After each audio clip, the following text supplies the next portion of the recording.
We can start, ma'am. Okay. Very good evening, everyone. Nice to see you all. Today, from SNIC Rehab Foundation and from Harshali Kharche, I'm the Managing Director and the founder of SNIC Rehab Foundation. Today, we are here for the very next topic of creating learning opportunity for your child with ASD. Not learning opportunity, it's a connect, communicate, and converse with your child and supporting individual to be effective communicator. Here we have Miss Viniti Puri Shrivastava with us. Before that, I'll just brief you slightly about SNIC. SNIC is Special Needs Integration Center. Rehabilitation, empowerment, health, advocacy, and belief are our basic vision. To empower parents of children with special needs by ensuring their peace of mind and satisfaction and respect to their and positivity, the respect to their child and overall development. So we are here to empower and to educate the parents.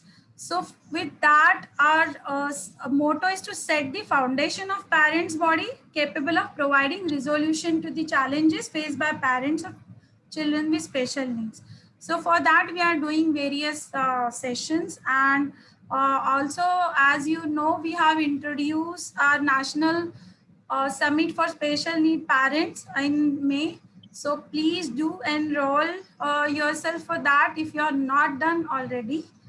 And with that, I will invite Ms. Viniti Puri for the today's talk. But before, I would like to give her introduction.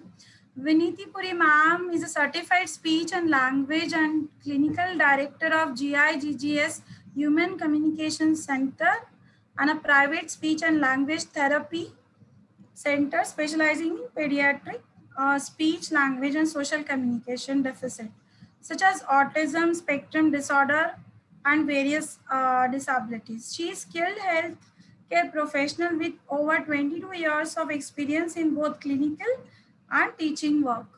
So most welcome, ma'am. Thank you, Harsha. Thank you so much. Thank you for such a warm welcome. You can share. Yes.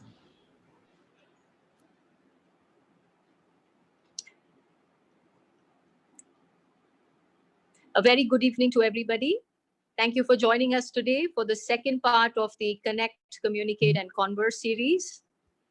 A very warm welcome to all of you. Today, we are going to listen to some more aspects of communication that are very important in our daily lives. And it is good to understand them before we try and support the individuals with autism, right? So communication, we're going to understand supporting communication today from an autism lens.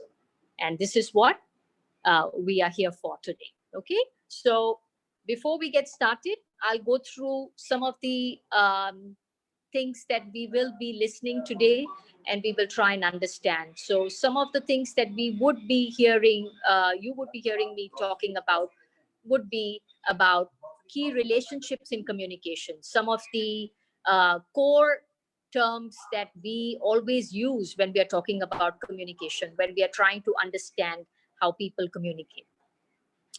We're going to really focus a lot about autism and think about their strengths. We all talk about how we can actually include their strengths. I think this is one of the strategies that every educator working with autism talks about. And we will also be including their strengths in supporting communication. So this is a key point of today's talk, is how we can actually include what they are good at. Strength is something we are good at, right? So this is something that we will highlight today. And of course, everyone wants to hear the good practices, what really works, with some research and evidence-based approaches and strategies. So we will try and hear some of the more effective strategies or tips to really help young children, teenagers, adults, and to build their communication, to build their ability to have a conversation with others. Right? This is a very, very essential life skill, and we are constantly wanting to gain more knowledge, gain more tools, and put them all in our toolbox. So this is what we all as parents and professionals want to really achieve and do. Okay. We will also share a little bit and discuss a little bit about how we can build tremendous communication opportunities at home. We don't need to go anywhere else to build them, but right at your doorstep, right at your home. So how we could actually build these what we call communication temptations in our daily lives to help those individuals who need to really build their communication to a functional level. That means they become more independent, they become more spontaneous. So these are some of the key words we talked about in the last session, in the last series. And we ended by saying that we want every individual that we work with to build their communication to a more spontaneous level, to a functional level, and make them independent in everything they do. Right? Communication and social interaction is one aspect of their life skills. Okay? So today we will actually really stretch upon some of these key things. And at the end of our talk, we will definitely have an opportunity for all of us to really brainstorm and discuss some of our daily concerns that we have in teaching our young children or working with teenagers and adolescents or even young adults. So we will talk a little bit about that in our Q&A, and feel free to ask questions.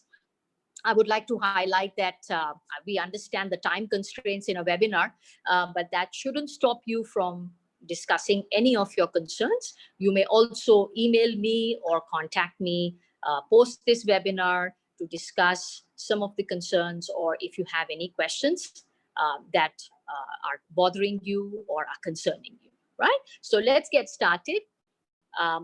We'll start talking a little bit about, as I mentioned, some of the key relationships in communication. Communication is such a big umbrella term, and we have so many things that we've been talking about. A lot of us use this word fairly easily and without much thought that we need to communicate, we need to get this child to communicate, we need to get them to have a conversation, and so on. What are some of the things that really link up and have a very strong relationship with communication? So communication, as you can see in your slide, is at the center, and around it, you have three key words that I want to really expand on and I want to really explain further. The first one we will talk about is behavior. A lot of the times, we know that our young children and the teenagers and the adults, a lot of individuals with autism exhibit behavior. We know that. And when I say behavior, it can be something that is a good behavior, like they did something really well, or it could be a challenging behavior, which is unacceptable, right? So we are going to really understand, is there a link first between what we call behavior, the way we behave in our daily life, and communication? Are we trying to say something through our behavior, through our body, through our actions? Are we trying to say something? So we will really expand behavior and see whether there's a link, a strong link between behavior and communication. The other key term that I want to really emphasize on is social play. Now, play is supposed to be heavily linked with the way we communicate. A lot of the times we see young children, we see teenagers engaging, and even adults engaging in a lot of play. And when we say play, they are trying to imagine things, they're trying to pretend, they're trying to use toys or items or games or board games, and they're trying to use a lot of language while they play, or they're trying to say a lot of things while they play. So there has been a strong relationship between the way we play and communication. So this is the second key relationship that we are talking about. The third one, and one that we all constantly talk about, a lot of parents come to me and say that my child or my teenager is not really interacting with others. His social interaction is not so good, and he is having difficulty interacting with people around him. So what does that mean? Is social interaction, the way we have a two-way communication with people, a dialogue with people, is there a relationship between that? The way we meet others, the way we sit in front of others and want to say something to them. So we're going to understand these three key terms and their relationship with communication. So let's get started with the first one. As I mentioned a bit about behavior, we really want to expand this a bit more, right? So yes, there is a very strong relationship between behavior, the way we behave or act, and communication, right? So the answer is yes, they are heavily linked. They are hand in hand. I often say the word hand in hand because you can't remove one from the other. So the first key term is behavior is communication. If a child or an adult or a teenager is trying to behave in a certain manner, often they are trying to say something. They're trying to communicate something. It may be through words, it may be through actions, it may be through unacceptable actions like pinching someone, pushing someone away, or pushing the glass of water away when they don't want something. This is communication. This is behavior. So behavior is communication. So I want you to, all of you, to think about when a child interacts or behaves in a certain manner, they are trying to say something. They are trying to communicate something. And this is for us to understand and break down what are they trying to say. And I'll help you break that down further. So there's always a reason why a child or an adult behaves in a certain manner. There's a reason for why we do things. We just don't do things. There's a reason for why we do it. Either we want something, or we don't want something, or we want someone to go away, or we really want to complain, or we want to negotiate. There's always a reason why we do certain things in a certain fashion. Some may be acceptable by others around us, some may not be acceptable by others around us, and so they become challenging behaviors or unacceptable behaviors. Now, individuals with autism, you and I have started to understand through watching them, through observing them, that they often display many challenging behaviors during the day and across different people. That means they may display challenging behaviors with people around them. It could be a mother or father, it could be a sibling, brother or sister, or grandparents, or friends, or relatives, teachers, doctors, and so on. So they may display challenging behaviors with anyone or everyone. Now, we as facilitators, as educators, doesn't matter if I'm a speech and language therapist, yes, I am, but I'm an educator. I help facilitate learning in children. I help facilitate communication as a learning goal in children. So I am an educator, and I do facilitate a lot of their skills, right? So it is very important that when I'm working with a child or an adult, I understand their behavior first. I can't help them if I don't understand what they're doing and why they're doing so. So some of us may have heard that there is one of the approaches where we try and understand the behavior of a person using an ABC analysis, or we call it the ABC sandwich. And I will expand on the terms. We try and understand that B is the behavior. We try and understand that if a child or an adult has behaved in a certain manner, there may have been a trigger somewhere. Something may have caused that behavior to happen. This trigger is often the antecedent. And for us to really understand why something just happened, a child pinched his friend, and something may have happened before he pinched his friend. That is the trigger. And we need to start understanding that antecedent. That is the trigger point, and something that we can really work upon. we can help this child, we can support this child right at the antecedent so that the behavior does not occur. A challenging behavior does not occur. So we want to really understand the behavior of the child by understanding his environment, understanding what is happening around him. Okay, it's very important to really understand. And often we work with school teachers. I work very closely with school teachers to try and understand what may have happened in the classroom. Another child grabbed this particular child's toy, his favorite toy, from his hand. And so the child became very anxious. His favorite toy was taken. He's insecure. And he's also upset that his favorite toy was taken. So now a child with limited communication, limited words, limited vocabulary has no other way but to exhibit his anger and the fact that he's upset by pinching his friend or by pushing away his friend or by hitting his friend. That is a challenging behavior that just happened because of something, right? So we need to really understand the triggers of any behavior before we can support them, right? And of course, also the consequence, what may have happened after that behavior occurred, right? Did he get what he wanted or did he not get what he wanted, right? A lot of the times we also work on the consequence, we work on the antecedent, we try and analyze this pattern before we really support them, right? And improve, reduce the frequency of these unacceptable behaviors, right? So we need to help them. Yes, we need to help them with the right communication, and for this child to be able to say that, don't take my toy or give it back to me. Instead of saying that, he hit his friend when he got really upset, right? So a lot of the times, behavior, the way we are acting, has a lot to do with what we are trying to say, right? So behavior is communication.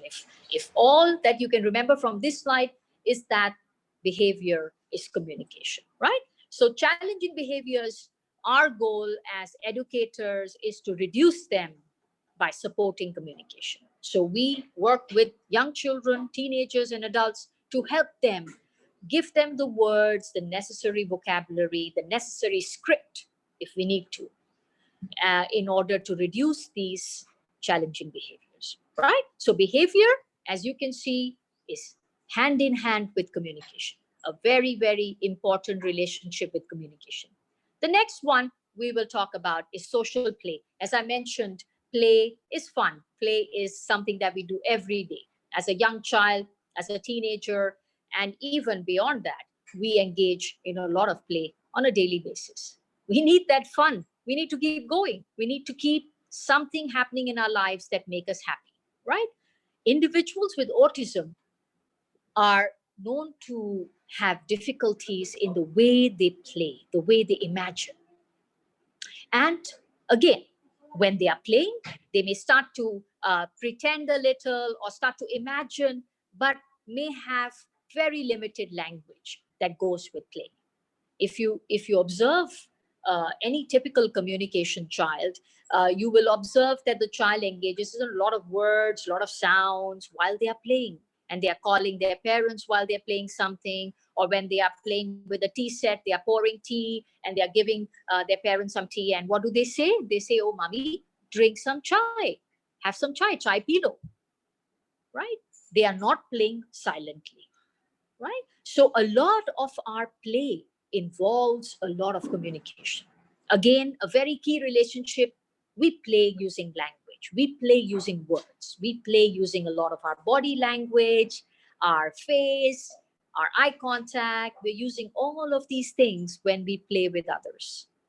And we enjoy when we are using a lot of this communication, and so are others with us. So there is a lot of to and fro, back and forth exchange that we talked about in our first session. And this is what happens during play, a two-way communication. But individuals with autism who experience difficulty using their language appropriately with others often have a lot of effort when they are doing this. So they may play, but a lot of that play becomes silent. They may be playing by themselves, or even if it's with an adult, they may engage in play using limited language. And this is where we want to support them. So as a speech and language therapist, this is what we support. Their use of words, their use of language. It doesn't have, communication is not only about words, but it's also about using appropriate an understanding of what's happening, maybe using sounds or using pictures. And in a short while, I'll explain more about how can we communicate even if we have less words. How can we build on that, right? So there are ways to build the language and vocabulary of a child who is also not talking as much as they should, with very limited expression, verbal expression that I'm talking about. So there is a strong association between play and increased vocabularies. And this is according to research. So this is a very well-researched topic, and something that I want to share with all of you today is that play is often linked with larger vocabularies. So that's why all of us as educators, we encourage you constantly to play. And play does not mean just sitting with the child and giving him the toys. It's to really engage with them, come to their level, use words, talk to them. They're listening. Play with them, come to their level, and engage using appropriate vocabulary. So this is what is important in this relationship with communication. So this was the second aspect of communication that we talked about, social play. And the third one, we will expand on social interaction. And this is something that a lot of us are constantly, talking about together, that, oh, the person is not interacting well, the person is not communicating well. A lot of us actually use this word together, these two terms, which is good. Yes, interaction. We talked about this in the series 1 last week as well, that interaction happens, a good interaction happens when two people or more, they respond to each other in a back and forth manner. This back and forth exchange of messages is very important. And the message can be words, the message can be pictures, the message can be body language, cues, the message can be gestures. It can be anything, because all this is communication, right? So interaction, a good interaction involves a two-way exchange of messages. There's a back and forth interaction, and this is what we call conversation or a dialogue.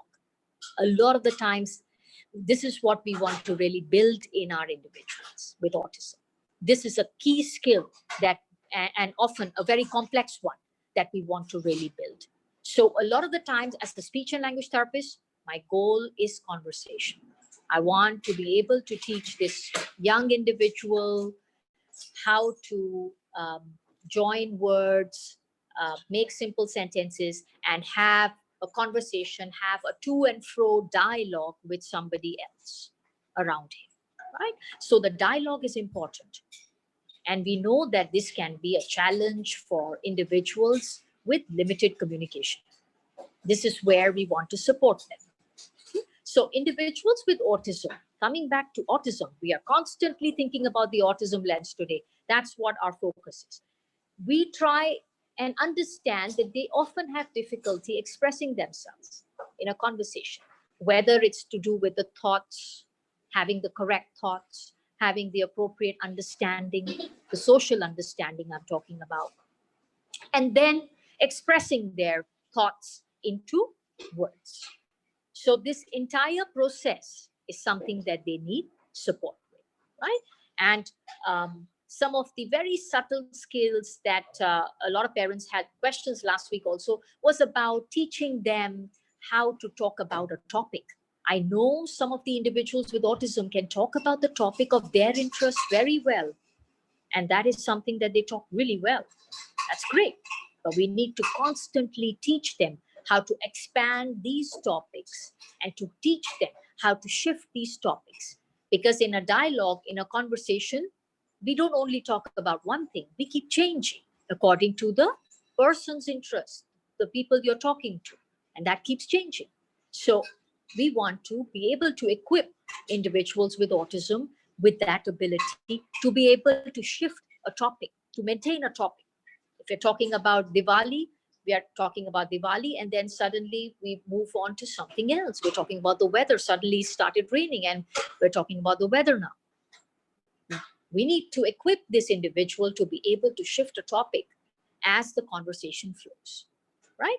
We also want to talk about many other subtle areas of communication, like physical space. How close do you stand to someone? How far can you be when you're talking to someone? If you're too far, it doesn't look that appropriate. We often come closer. Or if you're too close, and if you're in a, I gave this example last week, that if you're in a crowded metro and it's peak hours, and we often are okay and we are acceptable to stand close to people. We don't feel offended, right?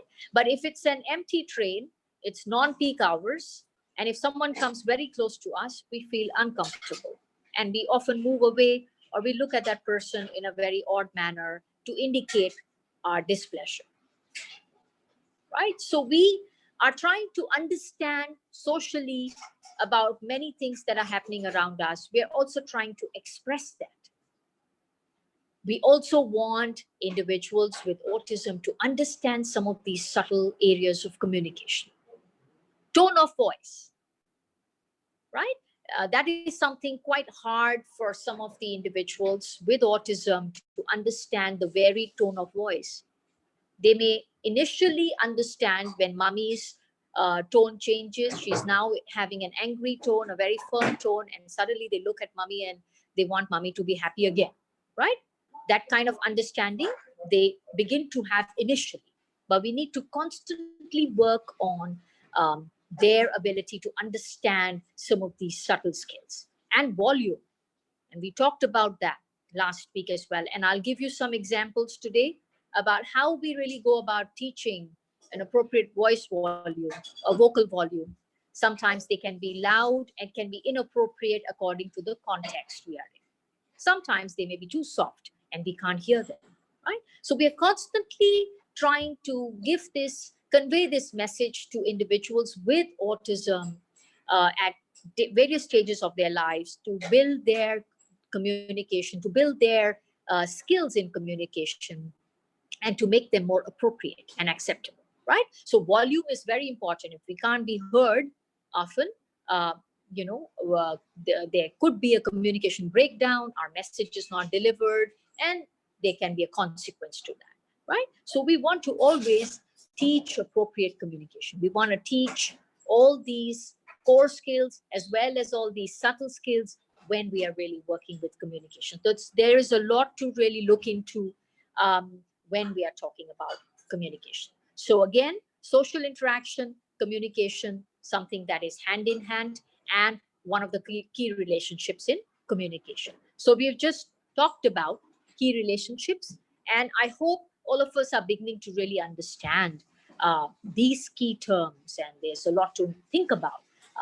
Behavior, social play, and the interaction that we have with others around them using communication, right? So communication often is a very core skill that is hand in hand with all of these three areas, right? Okay. So what we want to really do before we start supporting communication is to support the right way, right? Go the right way. That's what we all want, right? So today we will talk a lot more about really supporting it, right? We've tried to understand communication in our first talk, and we've tried to understand some of the key things that go with communication. But I think it's about time to really understand how we can really support them, right? So I mentioned earlier how important and how key it is for us to include an individual with autism strengths. And when we talk about their strengths, we're talking about their visual strength, right? So today I'm talking about how we can incorporate, how we can include what they're good at. They're good at their visual skills are really good. They're visual learners, and we want to really include that in the way we teach them, whether it's academic skills, whether it's activities of daily living, whether it's communication, whether it's social interaction or play. We want to build that, including their strengths, right? So what I'm going to share with you it doesn't necessarily have to be only when you're teaching communication, but it can be when you're teaching them any of their diverse learning needs. When I say learning needs, there are many learning needs in every individual, right? So academic could be one, their attention could be one, their behavior could be one, we want to really work on their communication, their play, and their social interaction with others, right? So we want to really work on everything. And one of the key strategies is to really include their strengths when you're teaching any one of these areas of their learning, right? So how can we really include their strengths? We really need to talk about the visual supports, right? We're talking about how we can really have certain types of resources to build on their key strength, to build on their communication, which is one of their weaknesses, right? So when we are working on communication, which is one of the areas that we want to improve, we want to build upon, we include their strengths. And what are these visual supports, right? So these visual supports can be objects. We use a lot of objects which are very concrete in nature. A lot of our young children, they like to hold things. They like to hold maybe an apple. They like to hold a teddy bear. They like to hold a car in their hand. And they understand that when they hold a car, they start to try to understand. When they hold a truck in their mouth, they start to understand concrete things around them, right? So that is objects. A lot of our young individuals are at a concrete level where they understand objects, right? Object is the most concrete, and I will talk about this in a short while. They also understand photographs, like when we show them a photo album, this is Papa, this is Mama, this is Bhaiya. They are beginning to look at them, recognize, identify. They also are looking at pictures or sometimes line drawings, what we call them. They could be black and white, and they are beginning to really look at a lot of these pictures to understand what's happening around them. And some of them, of course, also understand written words. So they may be reading some sight words. They are beginning to really understand some written word, like they can identify their and recognize their own name and so on, right? So visual supports can be many. They can be at many, many levels. And it's important to understand what is the level of my child? What is the level of the individual I'm working with, right? So why do we advocate for visual supports? One, we know it's their key strength, and it helps us to help them in their communication. If a child uses visuals and is able to better understand what's going on, he or she will then be better able to express what they are trying to say, right? So it helps them communicate better. And when I say communication, first comes understanding. So visuals help us understand what is expected. What is expected from me? What am I supposed to do? Right? And we use these visuals in many, many things during the day, right? One of that can be when we use a schedule, right? Or when we use a picture of something, we are trying to explain to this child that this is where we are going, and we show them a picture of a place where we are going, could be a zoo or McDonald's, and they understand right away where they are going. And so they are less anxious. Visuals help our individuals with autism to better understand what's expected out of them. And also, it helps them, it's like a reminder, it helps them complete something that is unfinished, right? So we may use visuals to help them understand a lot of things that we are trying to say verbally. Sometimes we notice as parents and professionals that giving them too much verbal information causes an overload, and often one that confuses them. When there is ambiguity, confusion, an individual with autism may not respond. He may think that I'd rather not do it than to do it and fail. So they may just not respond, or they may just be, it may look like they don't know, but they are just not doing something about it, right? So we need to really think about why and how they are trying to indicate, right? So sometimes showing really works. And when we show them, when they see it, they understand what we are talking about.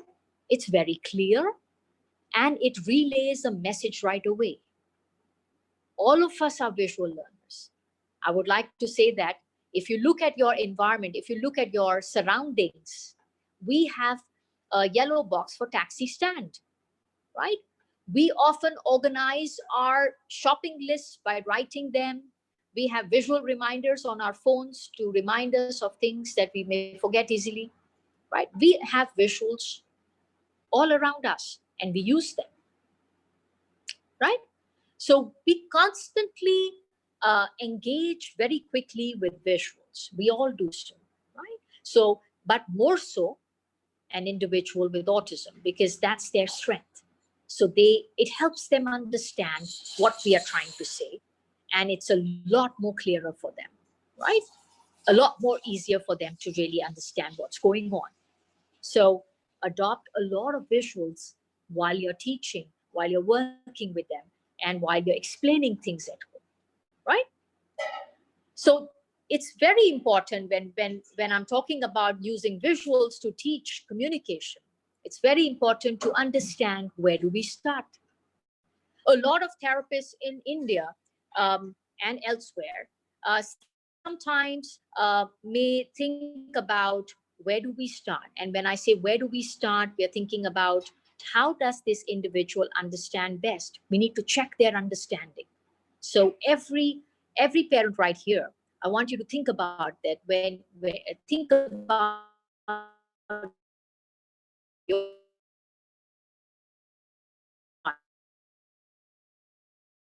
think of do they understand written words, or do they understand objects still, or do lay chips or Parle G biscuit? Do they understand? Are they recognizing these logos? Can they see a packet of chips and they can come to it and they know that there's something they're going to eat from that? Yeah, this is how people are understanding. This is how our children, our individuals with autism are understanding things around them.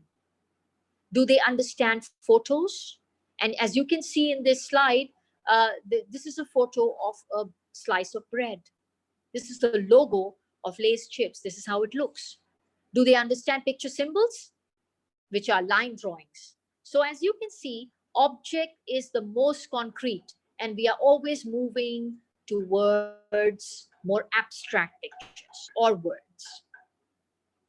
The goal is to move from concrete to more abstract. This is how our learning happens. That when we are younger, we use lots of concrete things. As we get older, we are using more abstract forms of materials, which are two-dimensional. Objects, three-dimensional, right? So we are always moving across this pyramid, and we are trying to understand when I'm working with any individual with autism, I'm trying to think, where are they in this pyramid? And that's how we make their visual resources. So I can't take words and teach a young child who is at the logo level in understanding. I need to make sure that I use those kind of visuals to help him understand that are at his level, that is his understanding level, right? So it's very important before we really work with visual supports to improve communication, we understand the level they are at. Okay, so moving on to supporting communication, we know that some of our individuals with autism speak, they can verbalize, they can use words like I'm talking right now, they can use maybe some words, not all. We call them speakers. Some individuals are non-speakers. They may have little or no speech that's meaningful. That means they may make some sounds. I'm not saying they're not making sounds, but they may make sounds that we don't understand. It's not a meaningful word. If a child says, I may not understand what that means. It's not a meaningful word. But if the child says Papa and he looks at Papa, it's meaningful. That means this child or this young individual is able to use word meaningfully to communicate, right? So we can think about speakers and non-speakers. And when we think about speakers, how are we going to support communication? Some of the things that we as therapists really work upon, we use a lot of visual supports, like we can use books. We can use books to work on their communication skills, expand their ability to converse and talk with us. Like, what do you see in a book? And we encourage them to talk about what they see.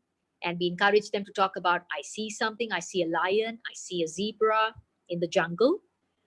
We use social stories to help them understand, which are also visual supports. These are all visual supports. So some of you may have heard about social stories. I will show you in a short while what social stories are. But we use these stories specific to the child we are working with to teach them a good behavior, or to teach them what is expected, maybe in terms of behavior or communication. Okay, so we may use social stories to work on a specific area that we are trying to improve. Maybe it could be sitting on a chair. I'm trying to work on sitting on a chair with a child and improving that. I may use a social story to help him understand what I want him to do, right? So when we are talking about supporting communication, it's not only the words that they need to speak, it's also understanding. So make sure that we work on understanding first. If an individual understands, he or she will better be able to express. But if he or she does not understand what's going on, the expression may be very limited. And that's something that we will understand, that if they are not sure, they're not saying anything, or they're not telling us, even through pictures, right? And those people, those individuals who are able to verbalize, who are able to talk, we also teach them how to have a better conversation, a dialogue between people using comic strip conversations. I will talk about this in a short while. Okay, so when someone is talking, we also build communication, but using many some of these listed and types of visual supports that are available, um, you know, um, in our resources, and we can make a lot of these resources right away at home. But making sure that we understand what level our child is before we make such resources, right? Non-speakers, those individuals who are not speaking enough, very limited words, maybe one or two words, and they don't really say a lot of things verbally. They don't use a lot of speech. What do we do with them? Uh, it's important that we teach or have a backup system of communication with them. They are communicating, but often because they don't have enough words, we don't understand what they're trying to say. So we want to really build an alternative and augmentative communication system with them as a therapist, so that they have a system to communicate. They can build a conventional way to communicate, right? In the meantime, we build their speech. We still keep working on them having a way to express verbally. Okay, it's often a myth that parents think that speech therapists who are working with picture exchange communication system PECs are not really teaching them how to speak. This is not true, because PECs is only one type of therapy. PECs is not everything. PECs is one type of building a backup so that the individual has a way to communicate in the meantime that he's building his speech, right? Because you and I are not able to understand what they want. And this increases a lot of challenging behaviors because they are not able to express themselves. As I said, behavior and communication are hand in hand. So, in order to reduce challenging behaviors, we need to have an appropriate system to communicate, right? One of the system, very popular system, and one that many parents are aware of, is the picture exchange communication system, PECS, which was originally developed for individuals with autism. Okay, They didn't really develop this to teach speech per se, but a lot of research support shows us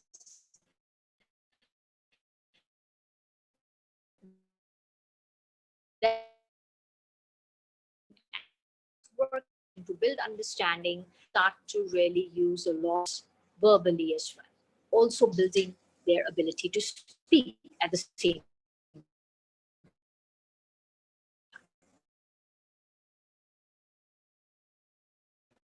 Right?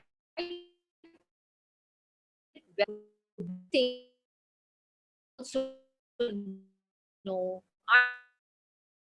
lots of communication boards, young teenagers to use books to communicate, use pictures to communicate, or written words to communicate. There are many ways where we can build their communication, either by giving them a script to work with, or using have, for example, during mealtime, खाने का समय है, we want to give them a choice, give them an option for lunch, and that helps family members understand what they want, what they desire, right? So we are trying to support communication using their interests, using their strengths, and using something that they're good at to work on the weakness, which is communication, right? So communication, of course, matters a lot, and we always have to provide a way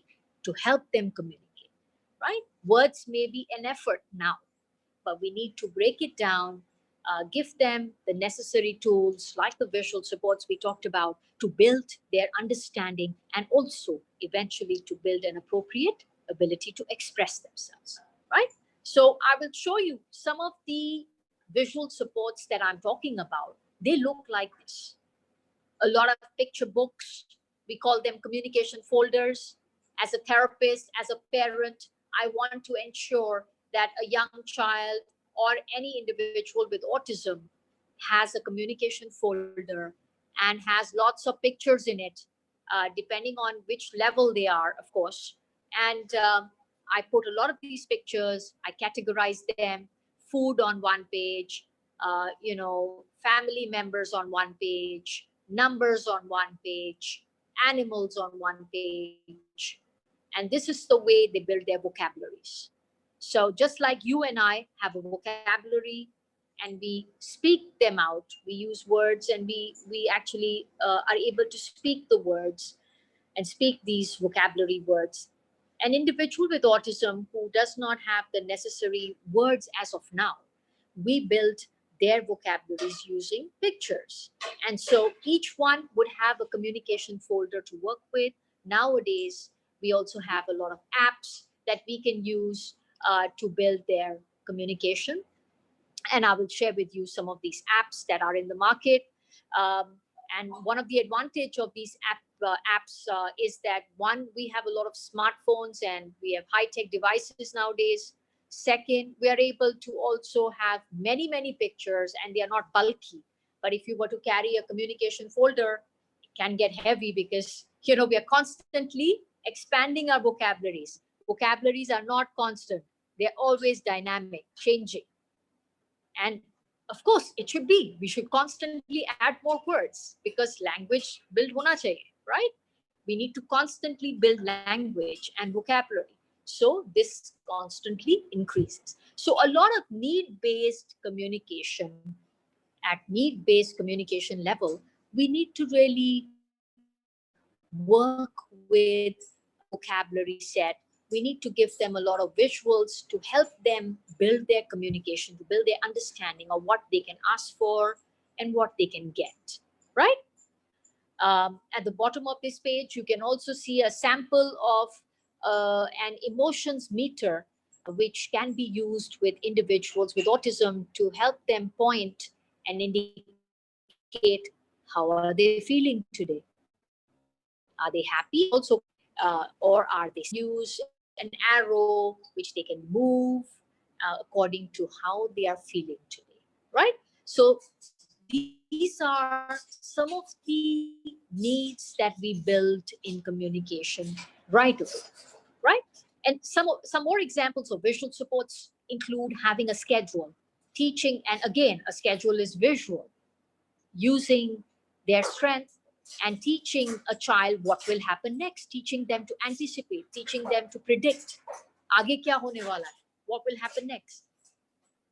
Right? We are going to do work with teacher, and then what's coming next?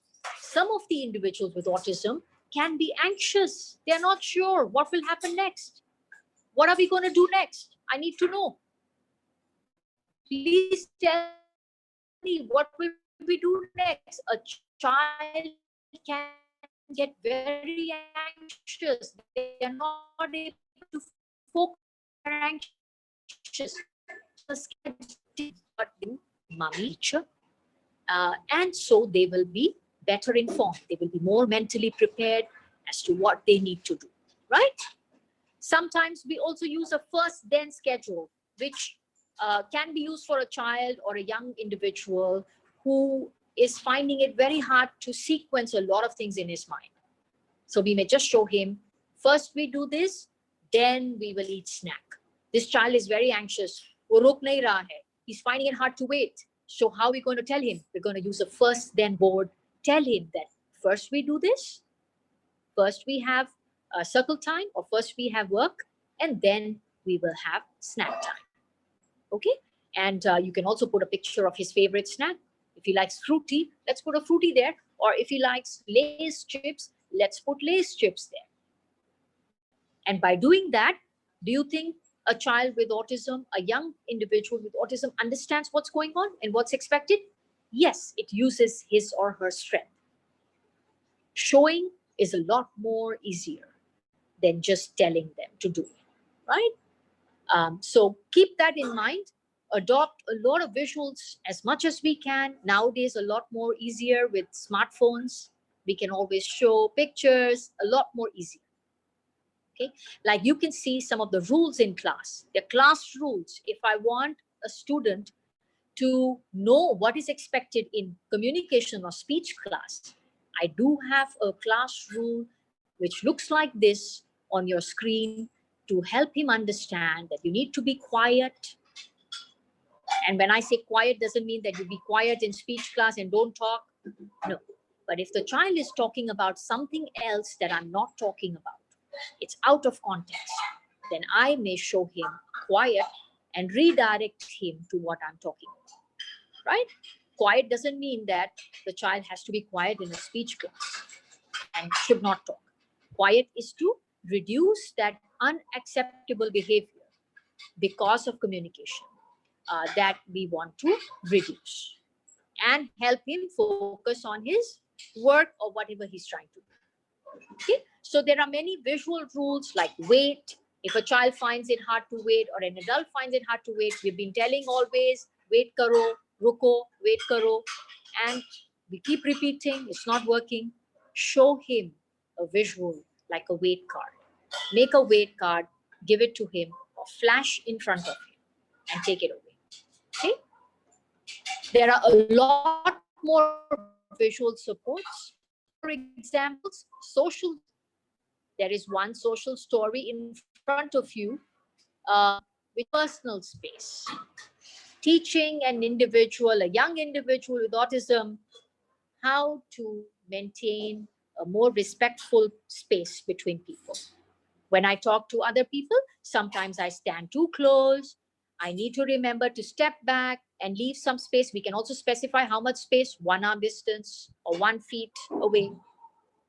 We also teach them, people don't like it when I stand too close. We have to explain to our young individuals with autism how to take perspectives of others. Dusron ko acha nahi lagta. Others don't like it. This is what we need to really build upon, theory of mind.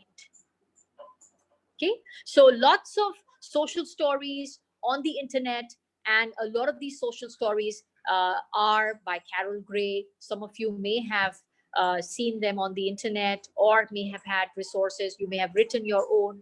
You can make your own stories as well, specific to your child, specific to each behavior that you're seeing. We also have visual supports like conversation scripts, right? We can also teach them like hello, how to take turns in a conversation. Remember, we talked about this dialogue, two-way communication, two-way interaction, back and forth exchange, right? How do we teach a young individual how to get started? A lot of the times, they have limited words and thoughts. So how do they get started? We give them some sentence starters. You can talk about, or you can greet first, and then you can start talking about your, you know, by asking a question, or you could probably tell about yourself that, you know what, I want to tell you about myself, what I like. And then we teach them to also ask questions. In a conversation, we do not ourselves. In a conversation, there's a lot of exchange of questions, and we do answer them, right? Another thing that we really use visual supports for, I think last week in the session, somebody had asked me also about how a vocal thermometer looks like. This is how a vocal thermometer looks like. It's got a scale from 0 to 5, right? And we need to explain to a young individual with autism what these mean. 0 is quiet, no voice. We can also write no voice. You're absolutely zipped. Your lips are sealed, no voice, quiet. And then 1 is a whisper. Please teach individuals with autism, when we whisper, where can we whisper? What is an appropriate place to whisper? Library. Have a picture of a library next to it. Teach them, help them understand what we mean. Number 3 is talking nicely, which is talking voice. Often the voice that I'm using right now. It's the voice you're comfortable with when you're listening in a meeting, in a classroom, or in a lecture, anywhere. This is our talking voice. And then 5, which is a yell, a scream, a shout. Where can we shout that's appropriate? A field, a playground. We can do it there. No one tells us be quiet in a playground. We can be loud. It's okay. So please teach. And now, if the individual is not appropriate and is not using the correct voice in the correct context, we use a visual way to teach them. You can put a cross on something that they were doing, and the moment they can fluctuate their volume a bit, praise them for what they can do, right? Show them a good job, very nicely used a talking voice when you're talking to teacher Viniti in the class. This is how we want them, right? So again, there's a social story on sharing with friends, teaching them how to share their toys, books, materials with others, and how we can, be together, play together, and be happy with the people around us. So what do we improve? We improve social understanding, right? Of the situations and what is expected out of us. Social stories help us to do that. And it's a very visual way to teach. One, using their strengths. And you may have heard a lot of people, a lot of educators talking about use of visual supports to teach uh, other learning needs.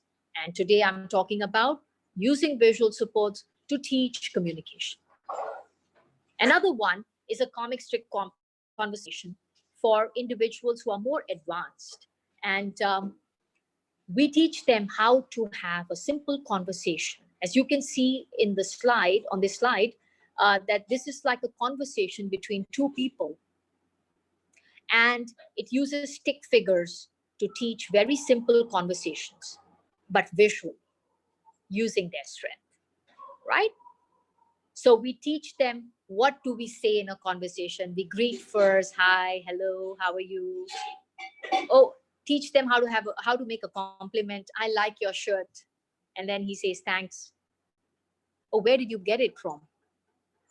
And that's a question. We teach them how to ask a question from so and so place, teaching them to talk about places where we buy clothing or where do we buy nice shirts. And then someone and another compliment to say, oh, that's cool. That's really nice. So a conversation can go on and on. This is just a short example of how we teach a visual way of having a conversation. And we also talk about feelings as we do that. how the person may be feeling as he or she says it. When you receive a compliment, how do we feel? If somebody says nice things about me, oh, I feel good. So we talk about it. We need to highlight it, right? So communication teaching, training is a lot about highlighting, is a lot about telling them what we want them to do, okay? So let's move on to a question a lot of us have in our minds. How do we really build communication in those who are not talking as much as they should, with very limited words, right? So alternative and augmentative communication, also known as AAC, something you may have heard, it helps us meet our individuals' needs, right? Helps them express their feelings. A very, very core communication, a very need-based thing. It can be low-tech or high-tech, like I said. I showed you some communication folders or text files. These are low-tech tools. And the high-tech ones would be apps, like, as you can see, Proloq2Go, Avaz, with a lot of Indian languages, a very well-researched tool in India, one that I personally really like. We also have Talk With Me app. We have many in the market. There's Bowl, there's Jello, there's lots and lots of alternative and augmentative communication tools, which are app-based. We can also use the more low-tech ones where we use pictures, laminate them, and put them in our folders, right? So one, AAC, there's no age to use an AAC. It helps anyone, okay? So it helps very young children to older individuals, right? And again, it makes us independent. So remember, our functional skill of building communication is very crucial. We need to make sure that we teach functionality in any individual. We want them to be spontaneous, initiate karenge apne aap se. We want them to approach family members or teachers and their acquaintances to ask for things and to communicate, and also be independent with it, right? So what does it improve? It improves communication. You're able to tell what you want and refuse what you don't want. You're able to express your feelings. You're also able to build interaction with others in a two-way fashion. Okay. Now, picture exchange communication system was originally developed in autism. Why? Because we're using their strength and using a picture to go to a person. They are teaching people communication. They're not teaching that picture leke wahi rakh do. No, you have to go to the person from who you want something. So it teaches people communication. That's the whole objective of communication, of interaction. This is what we want to really develop. Okay, so PECS is very important. It's a very prescribed program. As I've written, yes, we do prescribe it. Not that everyone will find this useful. It doesn't mean that every individual with autism is on PECS. No, but every individual with autism can use visuals to improve their understanding. Yes. So visual supports for all, but PECS is the prescribed program. So again, an individual hands out a picture to request for something, right? It does require training. As a speech and language therapist, we train individuals. You're not born with the knowledge of PECS. You need to go to a certified speech therapist, get yourself and your child trained in PECS. PECS is not something that is very important that we understand how to use PECS, how to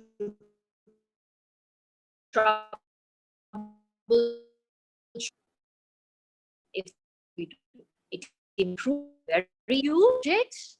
It can use photographs. So in these communication folders, in these PECS files, you can see all kinds of pictures, right?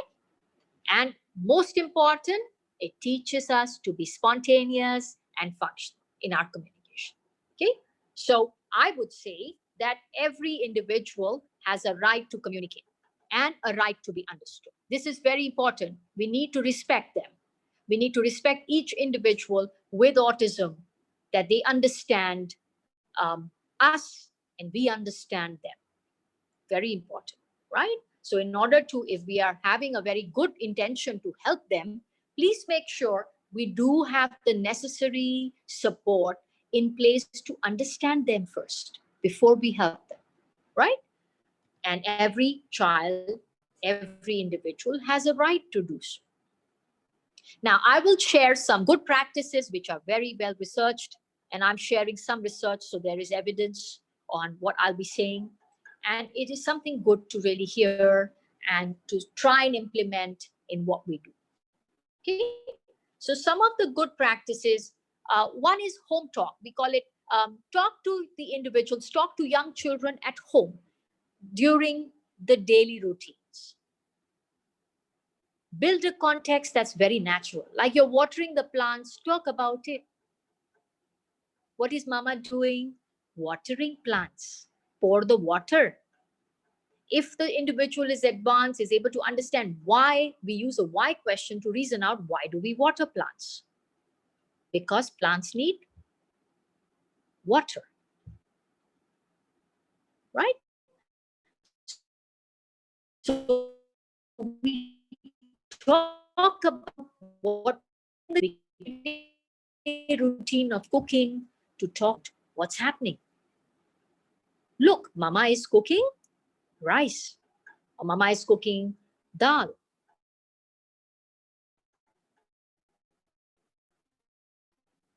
Some of the CK next, and what are we going to do finally? Baking a cake is an extremely engaging activity for some of our young individuals and even older ones. Making lassi or making a drink, a favorite drink of theirs, making a fruit salad, cutting vegetables, and so on. Reading storybooks. Everyone says read books with your child, any child, typical children and children or individuals with autism. We're always supporting stories, supporting books. And why? Now, books, probably, one, they're very visual in nature, so it is a very good visual support in itself. And by using these books, we can build the vocabularies. Our goal is to build and expand their vocabulary, what they can hear, what they can understand, and so on. Right? But reading with interaction is the key. It's not important that you get a book and give to the child or an individual with autism and then leave them there. That's not key. The key thing is read with your child or interact with your child when they are reading. You can talk about it. Oh, what did you see here? What is the elephant doing? And then we give an opportunity to the individual to say what they are doing. So research supports the connection between the amount of time the adult spends reading books to children and the amount of language it develops. There's a huge connection, right? The more time you spend interacting with your child or an adult, the better their language development, right? The better their vocabularies. So very crucial thing, we always get our children nice books, interactive books, but what's important, interact with them. Come to their level, sit with them and do it, maybe for 20 minutes. We're not saying do it 24/7. Have a very structured way to sit with them, and interaction is the key. Gadgets and technology, very important and very relevant point today. We're all worried about now increased screen time for everything for our children. Yeah. And this is something that we didn't know, unexpected, absolutely. But it's very important to select a good high quality program and watch videos together, right? Talk while you're watching. If you can't talk while you're watching and your child wants to just see it, pause the video after a few clips and talk about it, right? If they can't wait, show them a wait card, take turns, mama's turn, and then we watch, pause, and now it's the boy's turn, and then they watch and pause, and then we talk about something. Build connection between what your child sees to their experience. This is something that is researched. It's not what I'm saying. but this is something that they have researched, and they have seen that it helps young individuals build their vocabularies, build their language. And that's what we want to build, enrich their language so that they can be better communicators. Okay, so young children, they learn best by interacting with people, not screens. Okay, and that's what we are building, people communication, right? Screens do help us. We do adopt screens, but we limit it. We do have a way where we can control and have a balance between our time and watching something together. So as much as we can, based on our schedules, based on the time we can give our individuals, we think about how we can balance this in our lives. Okay, now a very important thing, make sure the child has time to engage with the whole wide world rather than the world wide web. A very important thing, make sure that they have time to engage, to interact with the world, with us. We're talking about the people around them, the significant people in his life, rather than the which is the have I work very parents with the set a time, communication or the individual, have 20 minutes and have some interaction time with them, plan some activities. It could be a puzzle, it could be a storybook, it could be bubbles, and interact with them through these items. And that really helps build a rich language, makes them feel, build that part of communication where we want them to interact with people, look at the person that they are communicating with. So a lot of skills are improved through that, right? So think about teaching frequent interactions, right? It can be with family members. It doesn't have to be only with therapists, okay?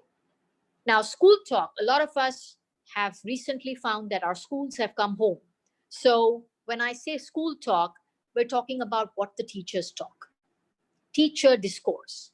We want to encourage that. We want children, those who are having e-learning at the moment through Zoom and through Microsoft Classrooms, we want them to really engage in a more reciprocal, in a two-way manner, right? Even if it's via Zoom or via other platforms nowadays, we want to build that discussion. We want to build that conversation, that interaction with others, right? So teacher, the way the teacher talks to the individual with autism is also key. And we do encourage teachers like us to really expand what they are saying, talk about it using lots of open-ended questions and open-ended language. And that way, it helps them to expand their vocabularies and build their language that is more rich. Okay.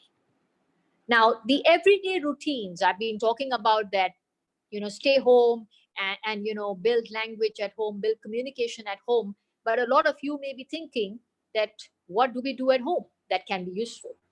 Now, some of these everyday routines are very, very important to build communication, something that we are doing all the time. This is nothing new.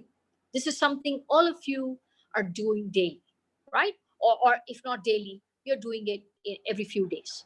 Meals, watering plants, brushing teeth, getting ready, computer time, folding the clothes, mopping floor, washing utensils, baking a cake, make a sandwich, buying some groceries, take a walk in the park, riding a metro or a taxi. Maybe it's limited now, but these are some of the daily things we do, we engage in. Going for a movie or going to a restaurant, right? Or having a meal with the family right in our dining area nowadays. We're not going out as much. So, what could we do right at home? Now, routines are very natural. Why are we really talking about everyday things? Because they are fun, because they are enjoyable, and because they are repetitive. Individuals with autism, they need something repetitive, right? right? We do it again, we do it in a similar fashion, and they also learn a lot of things through these repetition, through revision. It happens all day, so it's very natural. It's not something exclusive, right? It builds understanding and meaning. A very hands-on activity like what I listed, and it helps them to understand how to do it, and how does mommy do it every day, and how can I do it, and why do we do it, right? So when we show them a very dirty plate in the sink, and then we say, oh, ouch, it's dirty, and let's wash it. And then after we wash it, show them the clean plate, it's clean. And they understand that a key concept of dirty and clean. So you can teach a lot of concepts right at home using everyday routines, right? And of course, we start building with a lot of concrete things, then we move on to, we can even do worksheets, we can do a lot of cut and paste activities, we can expand, we can use books, we can use many other resources as well. But everyday routines for young individuals and even older ones can be through some of these daily life things, right? We also teach a very, very important program. I'm not sure if some of you may have heard the Hannon program. Hannon is a parent program, which is a Canadian organization. It's an NGO that runs lots of very useful parent programs for individuals with autism. One of their key programs for individuals with autism is the More Than Words. Okay, I have been trained in this program, and I would like to share some of the key routines that we are talking about. Like I said, everyday routines can be repetitive. We want to repeat what we say and what we do. And that helps them. That helps them link up two things together. Every time we take a plate, we use the word plate, we use the word soap, we use the word rinse, we use the word water, we use the word clean, we use the word dry. Every time we wash a plate, we use these words. So we repeat, we keep repeating, we keep doing, hoping that the individual with autism will say it, will understand first and then say it, and will also do it. So it's not only just saying it, it's do, it's watching, it's listen and say, right? We also want them to offer opportunities to take turns. So my turn, an adult says, oh, my turn or mommy's turn, and then we want them to also take a turn. We also cue them. Sometimes we help them with the word, or we guide them. It's got a lot of foam. I use it to clean the plate, and then it helps them understand that we are talking about the dishwashing liquid or the Vim bar or the soap, right? And of course, we keep it fun, we keep it going. So everyday routines can be a lot fun, a lot more engaging, repetitive, helps them understand the meaning, why we do it. And we hope that they um, keep doing it and keep learning through it, and eventually communicate about those events that they're doing.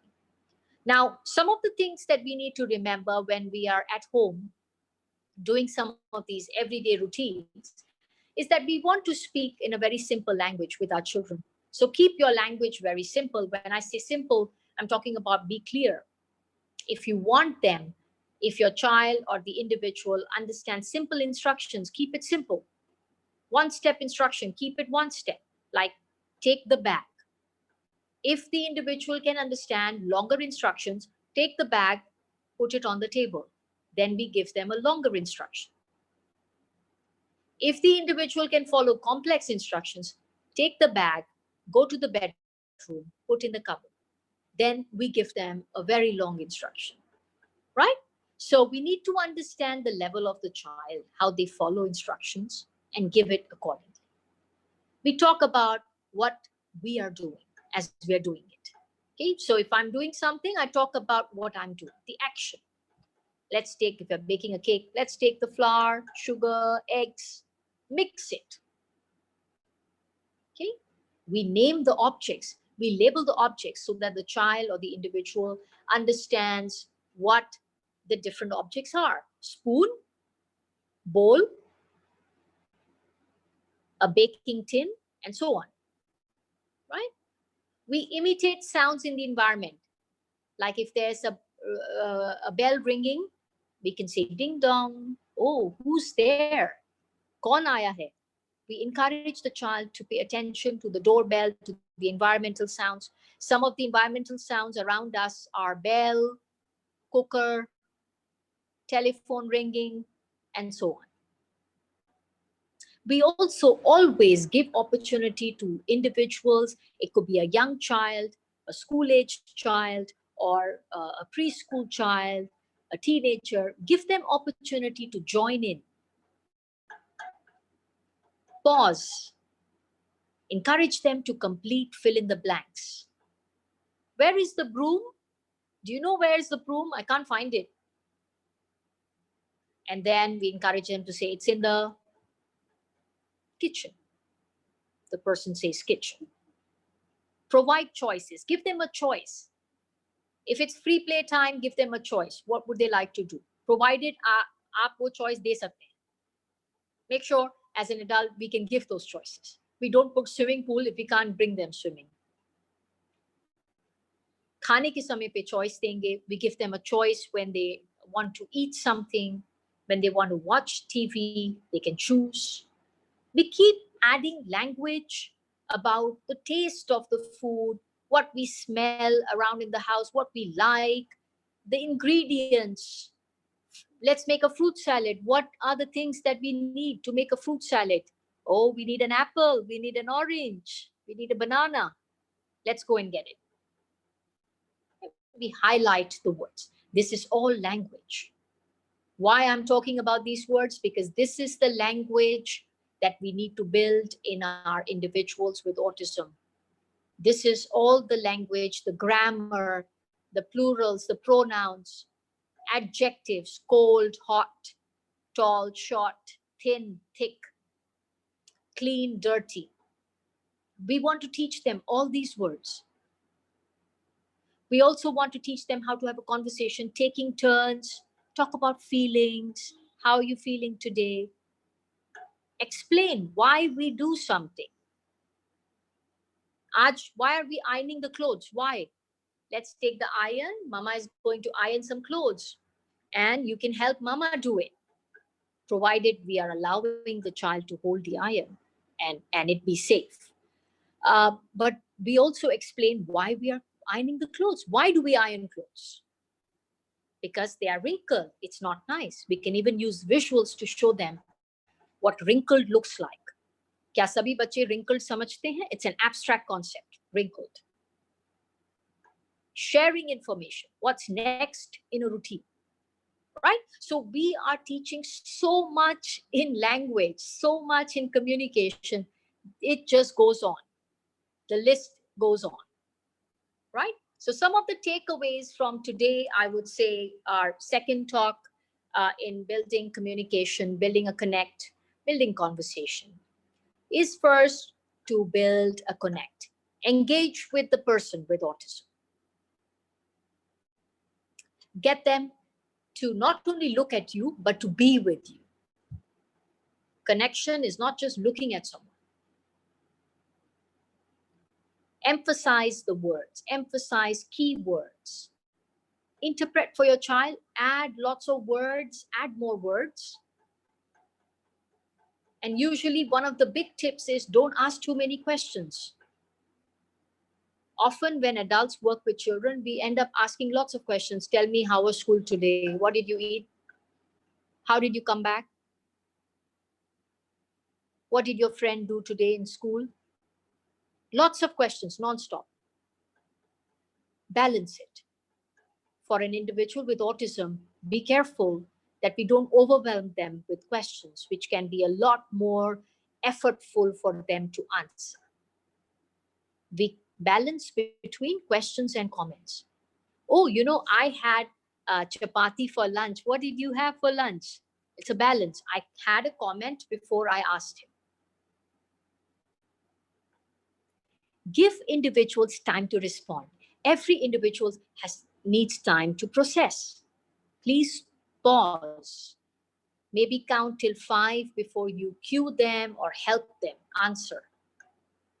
And use lots of visuals, lots of pictures to help them understand and to express their needs, their feelings, their ideas, or anything, right? So today we emphasized on the use of visuals. We emphasized on how we can use a variety of visuals to build communication across levels. Some people are asking me some questions about young children. Who are young children? I'm talking about preschoolers, who are like toddlers. I'm talking about school-age population. I'm talking about teenagers. I'm talking about young adults.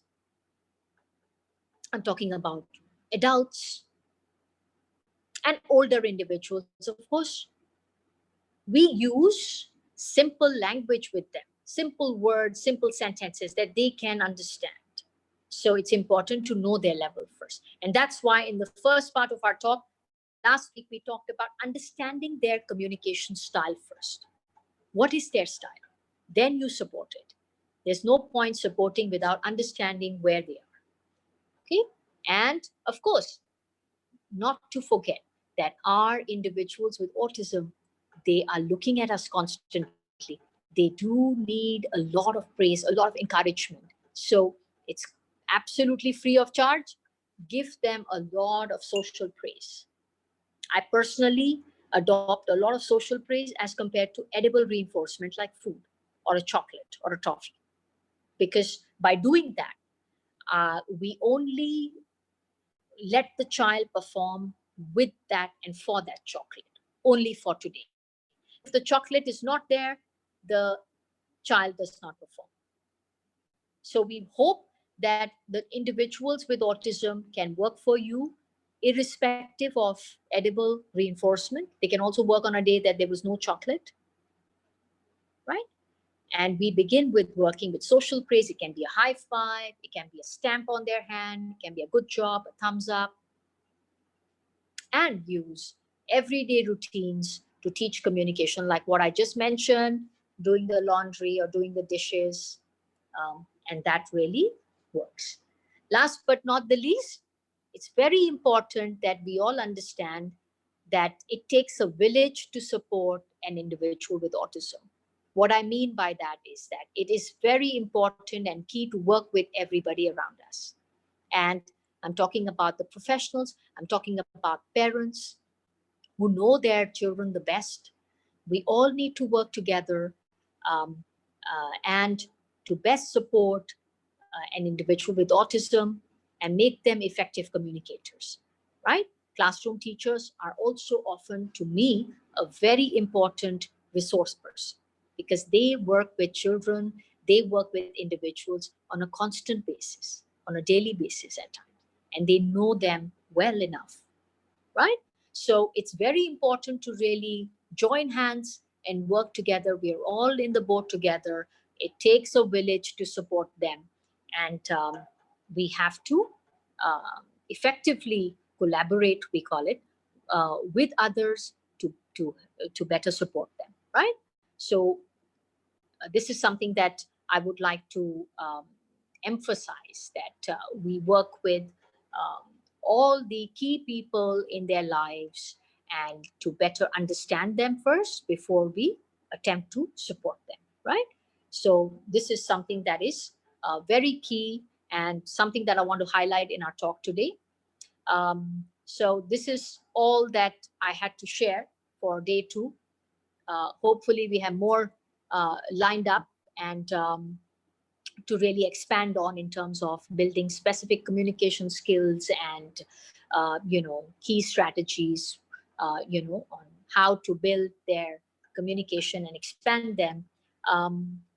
I would like to congratulate all of you because you're now, all of you, with this understanding of language and communication. You are a language facilitator. What that means is that anybody can facilitate language, encourage communication in individuals. And if we highlight some of these things that I've mentioned today, you can be a fantastic facilitator.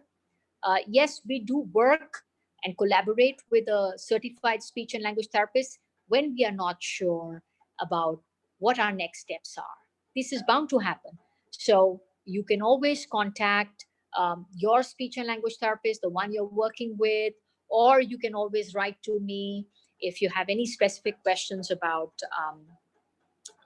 communication per se. I'll be more than happy to answer. And that's how we should go about, right? So we call ourselves language facilitators. We all facilitate language in various ways with the individuals, with our own children, and so on, right? So take a moment, think about what we have really talked about. It's a lot of information. I do know that. And thank you for listening. And at this point, I'm also sharing my email and contact. I think Harshali has also shared that. And thank you so much. And we're now open for some questions. Yes, ma'am. Thank you so much for this wonderful session, wonderful knowledge. I mean, we have got out of it. And yes, we will go for the question and answer session. Yes, Antara. Sure. Antara, you can unmute. Can you Ma'am, unmute good evening. yourself? Yeah. I have a question. My question is Yes. about the social stories. Yeah. I heard about the social stories, but still, I am not able to frame that how, I mean, how to frame the story, and then how should we, you know, how should we give exposure of social stories to child, especially when he's verbal, he can understand, but yeah, there are a lot of behavioral issues, there are a lot of speech language barriers. Okay. uh, Imagine if for anything, if like he's shouting, or if he's very loud, or probably sometimes he talks out of the topic. uh, Hmm. there are plenty such things, so but I don't know how to use social stories to solve these issues. Okay. Thank you for your question. I think it's a very relevant question about how to write a social story. I would recommend that you read up Carol Gray's book on social stories. You can also go on the internet and search about Carol Gray's social stories. They actually talk about how you can write them, the words you can use. And what I would like to advise is that be very specific with your child. Whatever behavior you're trying to improve, you want to write a specific story for each behavior. So, like just now, I showed you one on personal space or sharing with children. These are very specific stories. We write it in a way that's very positive and in a very positive tone.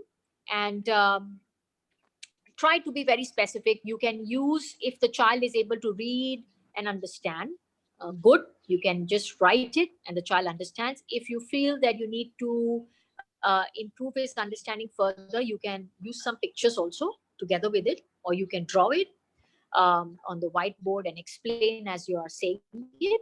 So regarding specific behaviors or specific communication areas that you're working on, you'll have to isolate that first and then write on what is expected. So usually we start, if you can see the language in a social story, it's a very positive kind of language, like what you saw in sharing story that I was showing you, that I have a lot of friends at school and we do things together, right? When I'm with my friends, I need to share. So this is the teaching part. What is expected? That when I'm with my friends, I share. This is a good thing we are telling the child.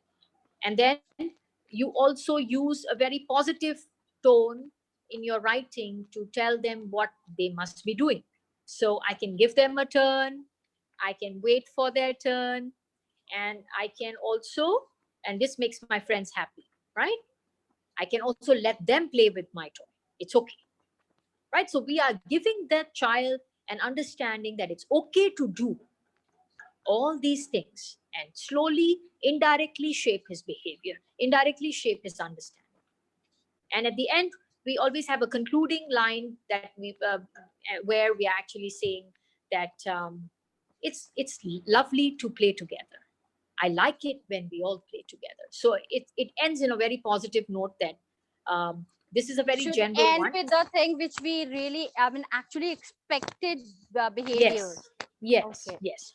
So And it if should be you a go, hypothetical or it should be a child based. I mean, hypothetical like a child, like Bruno's stories and Pepper's stories like that. yeah, Or, yeah. or, or maybe, the boy should be like this or he should talk like this. So I it would should say be, it depends on your child. okay, So okay, for some children, generic ones like sharing with friends works. For some children, you have to make a specific one. You may also want to have his photo and you are talking about him. Or you can talk about some other boy, like, we're talking about Raju, some hypothetical boy. So depends on the child. If your son or daughter is responding well to a generic story, you can use it. If you feel it's not working very well, then we can try and specify the story to him, to his name, to his picture, and to his circumstances. So social stories, you can also follow Carol Gray. Ma'am, Um, can you please write down the name yeah, probably in chat box? So, sure, sure. All right, okay. okay. And you should be able to find a lot of resources. Carol Gray's social story. She's the lady who developed social stories. And there are lots of guidelines as to how we could actually, build a social understanding in our children, whether it's behavior or communication, and an appropriate one. So you'll have to think about whether generic works for your son or maybe specific ones. You can try both and see which one he responds more to. Thank you, Okay? ma'am. No Yes, ma'am. problem. Thanks a Thank you. lot. Thank you. Yeah, anybody has some question? You can unmute and ask, or you can just 1 minute. I will. Yes, now you can unmute and ask your question if you have any. Yeah, Amar Okay. sir, you can. Yeah, good evening, ma'am. Good evening. Actually, yeah. My son is like verbal, 2 words, 3 words he can speak, Okay. need based. So Okay. when I'm just trying to like conversation to initiate the conversation, most of the times he will just tell what he knows, like not in the context. That time I don't understand like how to get him back. Like if we Okay. are discussing stories also Okay. with the picture book stories. So the concern is that he sometimes is not connected to what you're doing. Yes, ma'am. Okay.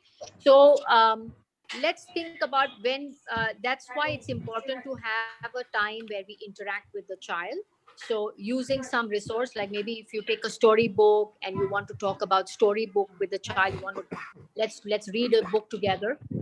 Then if the child gets distracted and halfway through he's not looking, or maybe he's talking about something else, there could be sometimes what we call self-talk. He's talking about something that's not related to the book, something else. You can do a countdown like 5, 4, 3, 2, 1.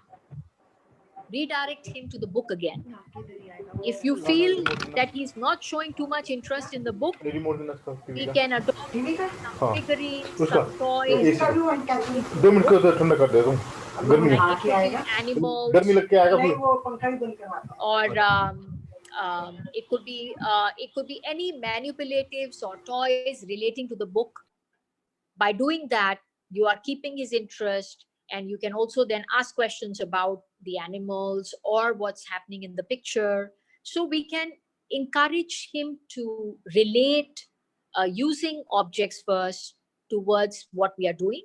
And gradually, once he's able to do that, then maybe we don't need the toys. Every time we do the book, we don't have to always have toys. We can just look at the pictures, and we can encourage him to point at the book or look at the picture, and then both of you are talking about something. So one way of redirection is by doing a countdown with the child. And or we can do Simon Says. If he's not listening or not looking, maybe we can just simply get him to clap hands, do something that helps him connect with you. clap hands, touch nose, pat your head, ready to listen. Oh, Or you may use visual rules to help him look.